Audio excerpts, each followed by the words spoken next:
Hello everyone, welcome back. कल मैं बात कर रहा था जीएस प्रिपरेशन को लेके, कैसे आपको जीएस प्रिपरेशन को लेके मूव करना है। आज मैं बात करूंगा करंट अफेयर्स के बारे में, ठीक है।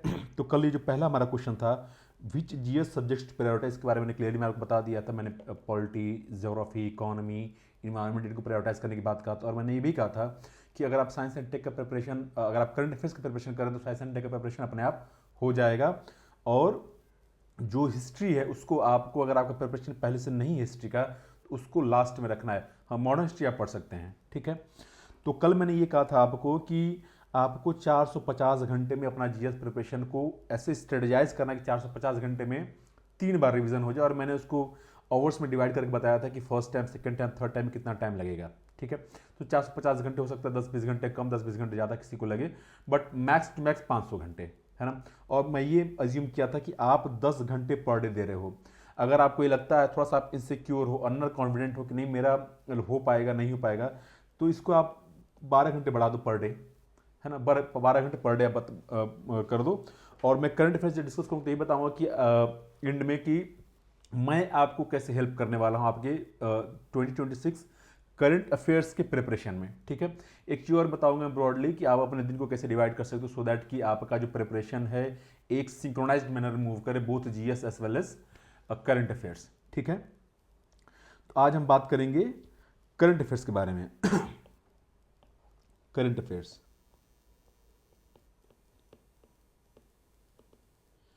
देखिए, अगर आपको करंट अफेयर्स को अच्छे से प्रिपेयर करना है, अगर यही बात मैं जनवरी फरवरी में डिस्कस कर रहा होता तो मैं आपको कहता, फरवरी भी नहीं, जनवरी बिगिनिंग में या फिर दिसंबर में मैं आपको कहता कि भाई you start from Jan 2025 to May और अप्रैल 2026, है ना। मतलब लगभग लगभग आपका 16 महीने। लेकिन अभी हमारे पास इतना समय नहीं है, ठीक है। तो हमें क्या करना है अब, अभी हम मई 2025 से लेके मई 2026 तक में प्रिपेयर करना है 12 मंथ्स का करंट अफेयर्स, ठीक है। अब देखिए 12 मंथ्स के करंट अफेयर्स को, अगर इस कंटेंट को अगर आप एसेस करेंगे, अगर आप वो थोड़ा सा मैथमेटिक्स का आप करें तो आपको समझ में आएगा। भाई कोई भी एक, अगर आप मैगजीन उठा लो, ठीक है, कोई भी एक मैगजीन आप उठा लो, हर मैगजीन में आपको 125 से 150 पेजेस मिलेंगे, ठीक है। इंटू 12 आपको मोर देन 1500 पेजेस आपको पढ़ने पड़ेंगे, ठीक है। अच्छा, जब भी आप करंट अफेयर्स का फुल प्रूफ प्रिपरेशन करते हैं तो आप एक मैगजीन पर रिलाई नहीं करते हैं। हाँ, एक मैगजीन आपका होगा जो कि आपका एक कोर होगा, जिसपे आपका मेन प्रिपरेशन बेस्ड होगा। एक दूसरा मैगजीन भी आपको लेना पड़ता है अपने प्रिपरेशन को सप्लीमेंट करने के लिए, सो दैट कि उस मैगजीन में जहां भी गैप रहा है, चाहे कोई टॉपिक छूटा हुआ है, चाहे विद इन टॉपिक कहीं गैप है, उस गैप को, उस एरिया को कवर किया जा सके, हाँ, मतलब आपका प्रिपरेशन थोड़ा फुल प्रूफ हो जाए और इसका आउटकम भी काफ़ी अच्छा होता है, ठीक है। तो जितने भी लोगों को आप देखें कि बहुत कट ऑफ से वेल वो मार्क्स स्कोर करते हैं, वो हमेशा 2 मैगजीन्स लेके साथ में चलते हैं। अच्छा, अब बात यह है कि एक मैगजीन कौन रखा जाए। देखिए, अगर ईमानदारी से बात किया जाए तो आज भी मार्केट में जो करंट अफेयर्स का मैगजीन विजन आईएएस का है, विजन आईएएस का है, उसका अभी कोई तोड़ नहीं है, ठीक है। वो उस मैगजीन का जिस लेवल का कंटेंट है, उस लेवल का कंटेंट अभी कोई कोई और भी मैगजीन उसके नज़दीक नहीं आता है। डिस्पाइट वाजिना बहुत बड़ा इंस्टीट्यूशन है, नेक्स्ट आईएएस है, दृष्टि आईएएस है, तमाम है, बट जिस लेवल का प्रिसीजन विजन आईएएस के मैगजीन में रहता है, उस लेवल का प्रिसीजन आपको और मैगजीन्स में नहीं मिलता है। तो मैं ये कहूँगा आपको कि इसको आप प्रायोरिटी पे रखिए, इसको आप प्रायोरिटी पे रखिए। बाकी कोई और मैगजीन ले लीजिए, खासकर ना आप ये वाजिरम का मत लीजिए, क्योंकि वाजिरम का मैगजीन बहुत ही वर्थलेस है ना। मैंने देखा है, पढ़ा है उसको, बहुत बार पढ़ा है। आप दृष्टि का ले सकते हैं, आपका क्या नाम, इनसाइट्स आईएएस का ले सकते हैं आप, ठीक है। आप पहले केएसजी का भी बीच में कोई मैगजीन अच्छा आया था। तो विजन आईएएस के साथ आप फोरम आईएएस का मैगजीन ले लीजिए, फोरम आईएएस का मैगजीन, ठीक है। तो विजन फोरम या फिर विजन नेक्स्ट या फिर विजन दृष्टि, ऐसे आपको कंप्लीमेंट करना है। अब उसमें प्रॉब्लम ये है कि अब तो फिर और डबल हो जाएगा, 1500 यानी आपको 3000 पेजेस पढ़ने पड़ेंगे। तो उसके लिए मैं आपको ये सजेस्ट करूंगा कि विद इन करंट अफेयर्स आप देखेंगे कि सब्जेक्ट वाइज आता है उसमें भी, ठीक है, कि जैसे polity, international relations, economy, environment, art and culture. तो करंट अफेयर्स में हमेशा आप ध्यान दीजिए कि आपको उन चैप्टर्स को प्रायोरिटाइज करना है, सब्जेक्ट्स को। कैसे प्रायोरिटाइज करना है? जितना भी आपका इकोनॉमी आता है प्रीलिम्स में, इन्वायरमेंट आता है, सबसे ज़्यादा करंट अफेयर्स इस दो सब्जेक्ट से होते हैं। आपके मैगजीन में भी ज़्यादा करंट अफेयर्स रहेगा, आपकी न्यूज़ क्वेश्चन पेपर में भी ज़्यादा करंट अफेयर्स रहेगा। मतलब जो करंट अफेयर बेस्ड क्वेश्चंस बनते हैं वो सबसे ज़्यादा इन्वायरमेंट और इकोनॉमी के एरिया से बनते हैं। ठीक है, फिर आईआर और फिर पॉलिटी।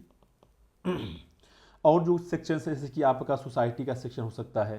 हाँ, एक बात और, साइंस एंड टेक, ये मोस्ट इंपॉर्टेंट है, क्योंकि साइंस एंड टेक पूरा का पूरा आपका करंट अफेयर्स से ही आता है। एक आध क्वेश्चन आएगा तो आएगा बायोलॉजी वगैरह से, अदरवाइज सारा का सारा जो क्वेश्चन होते हैं वो करंट अफेयर्स से ही आते हैं। ठीक है, तो सोसाइटी हो गया या फिर कुछ सोशल जस्टिस करके हो, तो अनलेस कोई स्कीम है, कुछ नया इनिशिएटिव है, कोई बहुत बड़ा कोई बहुत इंपॉर्टेंट रिपोर्ट आया है क्रिटिकल, ठीक है, ग्राउंड ब्रेकिंग रिपोर्ट टाइप का है, तो ठीक है, अदरवाइज आप उन एरियाज को छोड़ सकते हैं।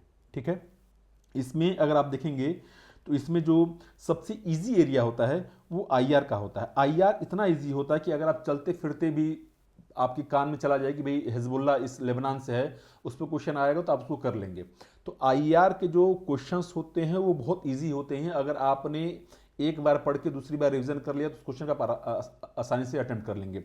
तो मेरे कहने का मतलब यहाँ पे ये है कि जब भी आप मैगजीन खोलें तो इन 5 एरियाज को प्रायोरिटाइज करें। अच्छा, एक चीज़ और बता दूं मैं, पॉलिटी बहुत इजी होता है। कई बार ऐसा होता है कि बहुत बार आपको ऐसे क्वेश्चंस मिलेंगे कि डेवलपमेंट करंट अफेयर्स में है बट पूछा स्टैटिक से है। हो सकता है गवर्नर ऑफिस को लेकर कोई न्यूज़ हो बट आपको गवर्नर के बारे में स्टैटिक पोर्शन से पूछेगा।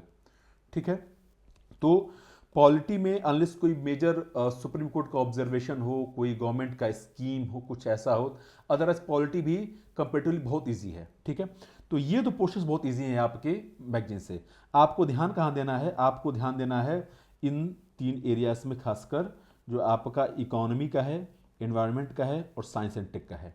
ठीक है, ध्यान इसको भी देना है, बट ये कंपेरेटिवली ईजी है।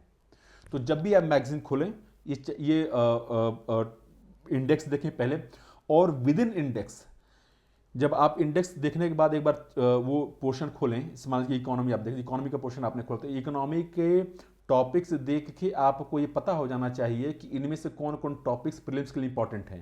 पहली बात तो टॉपिक आपको आइडेंटिफाई करना है। ठीक है, अच्छा, विद इन दैट टॉपिक आपको उन पोर्शंस को मार्क करना है जो जो इंपॉर्टेंट हैं प्रीलिम्स के लिए।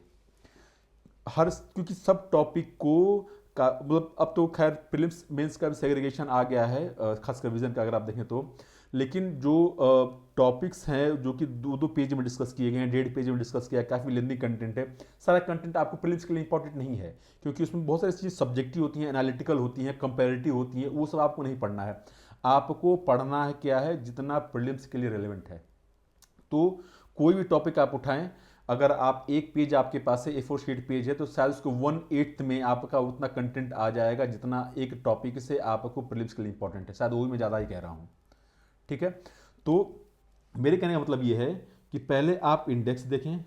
ठीक है, आपको economy, environment, science and tech, IR, polity, इन सेक्शंस को आइडेंटिफाई करें, उसमें जाएं, उसमें आप टॉपिक्स को आइडेंटिफाई करें कौन टॉपिक आपके लिए इंपॉर्टेंट है। विद इन दैट टॉपिक जो प्रीलिम्स के लिए जो कंटेंट है वो कितना इंपॉर्टेंट है वो आपको आइडेंटिफाई करना है।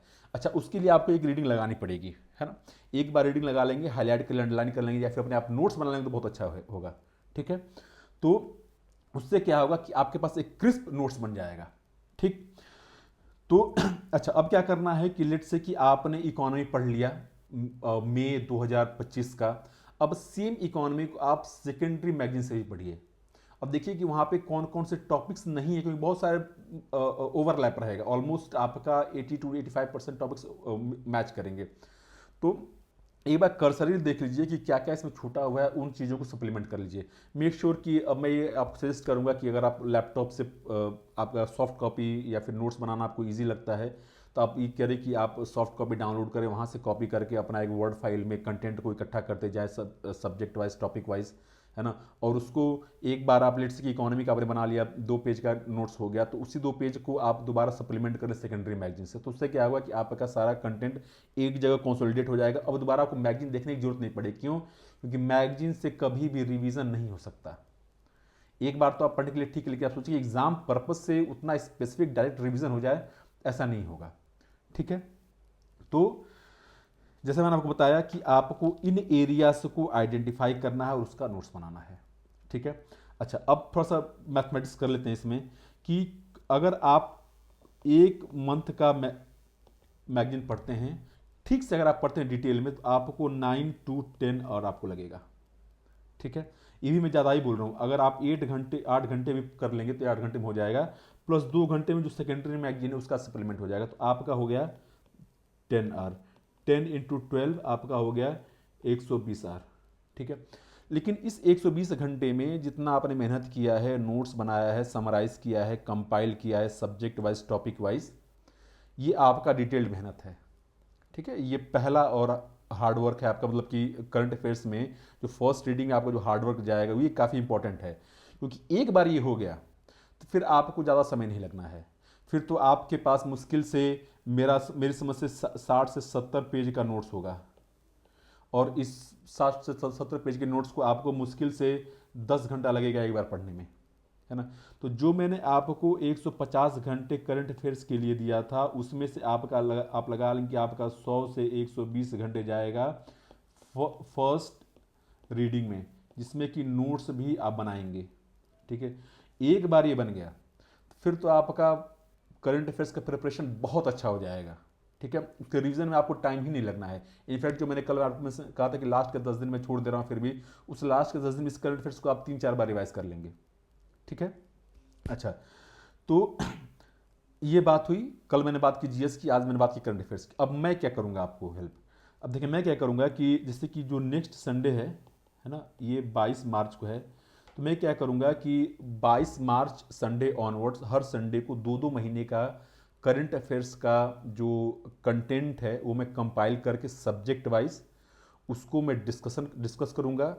चूंकि जाहिर सी बात है 2 महीने का कंटेंट है, लेंदी कंटेंट होता है, तो आई विल ट्राई कि जो इंपॉर्टेंट है, जो डिफिकल्ट है, उसको मैं डिस्कस करूं। बाकी जो छोटी छोटी चीज़ें जो कि बार बार रिपीट होती रहती हैं, उनको आप खुद भी पढ़ लेंगे तो हो जाएगा। तो होगा क्या कि मैं आपको 2 महीने, for example I will start with May and June 25।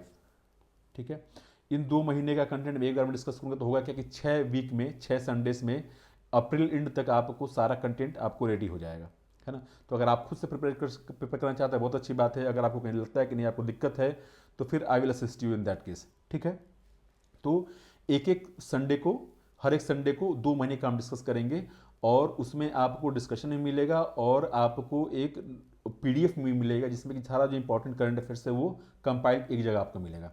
ठीक है, तो उससे क्या होगा कि आप करंट अफेयर्स प्रिपरेशन काफ़ी अच्छा हो जाएगा, सो दैट कि आप एग्जामिनेशन हॉल में कॉन्फिडेंस के साथ जाएं, क्वेश्चन को प्रिसीजन के साथ सॉल्व करें, है ना, और उस लेवल का प्रिसीजन हो कि आपका जो नेगेटिव मार्किंग है वो कम से कम किया जा सके। ठीक है, तो आज मैंने बात की करंट अफेयर्स की, और नेक्स्ट वीडियो में डिस्कस करूंगा कि कैसे आपको मल्टीपल चॉइस क्वेश्चंस को कैसे इंटीग्रेट करना है, मतलब कि क्या हमें टेस्ट सीरीज सॉल्व करना है, प्रीवियस ईयर कैसे सॉल्व करना है, कितने क्वेश्चंस हमें सॉल्व करना है, सो दैट कि हम अपने लेवल को टेस्ट कर सकें अभी, न कि एग्जामिनेशन हॉल के दिन। ठीक है, so thank you very much, all the best for your preparation. GS current affairs आप स्टार्ट कर दें। हाँ, एक चीज़ और ध्यान रखें कि डेली अगर आप 10 से 12 घंटे पढ़ रहे हैं तो उस 10 से 12 घंटे को आप 3 पोर्शन में डिवाइड करें, है ना। होगा क्या कि आप लेट से कि आप मॉर्निंग में बैठ रहे हैं, तो मॉर्निंग में आप कोई एक सब्जेक्ट उठाइए, मे बी पॉलिटी। ठीक है, आप जो आफ्टरनून में बैठ रहे हैं तो आफ्टरनून में आप एक सेकेंड सब्जेक्ट उठाइए जो कि हो सकता है लेट से कि ज्योग्राफी। इवनिंग में आप करंट अफेयर्स उठाएं, और ये तीनों आपका हो सकता है कि जो एक एक स्लॉट है आपका 3 से 4 घंटे का हो। पहले अगर होता तो मैं कहता कि 2.5 घंटे से ज़्यादा स्लॉट ना रखें, लेकिन आप चूंकि एग्जाम का मोमेंटम आप बिल्डअप करना जरूरी है, तो आप 3 से 4 घंटे का एक स्लॉट रखें और उसको मल्टीप्लाई कर दें 3 से, मतलब आपका लगभग 9 से 12 घंटे का होगा। अपर लेवल लिमिट पे ही रखें इसको। और करंट अफेयर्स डेली एक स्लॉट में करंट अफेयर्स और 2 स्लॉट में जीएस का सब्जेक्ट। से होगा क्या कि आपको 15 दिन इसको कंटिन्यू करें और देखिए इसका आउटकम कैसा है, क्योंकि 15 दिन में आपको पता चलेगा कि आपका 2 जीएस सब्जेक्ट और 3-4 महीने का करंट अफेयर्स रेडी हो जाएगा। ठीक है, so all the best, preparation start कर दीजिए। फिर मैं आपको नेक्स्ट वीडियो में डिस्कस करूंगा कि मल्टीपल चॉइस क्वेश्चन को कैसे आपके प्रिपरेशन में इंटीग्रेट करना है। Thank you very much.